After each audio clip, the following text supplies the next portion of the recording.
एक गांव में एक श्याम नाम का एक आदमी रहता था। वह शिकंजी का धंधा करता था।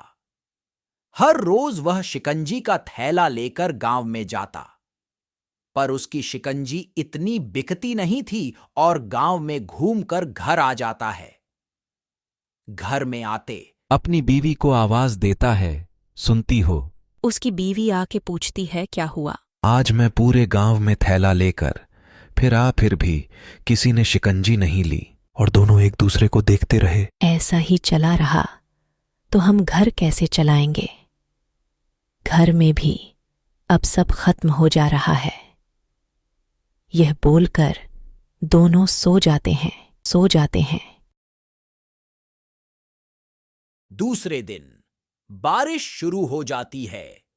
श्याम बैठकर सोचने लगता है, अब मैं क्या करूं?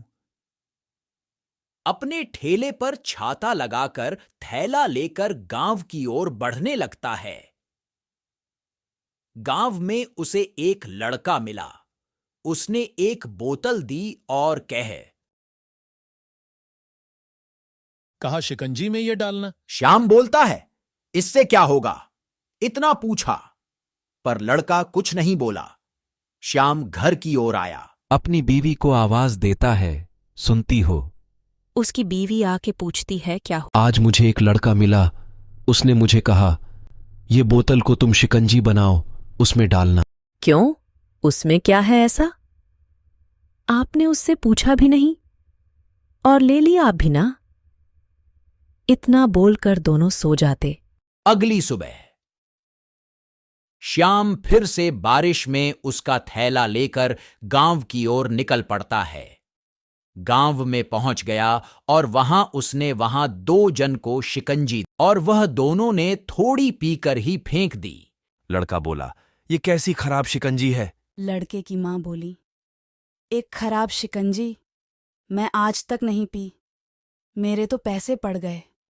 श्याम बहुत शर्मिंदगी महसूस करने लगा और घर की ओर चलने लगा।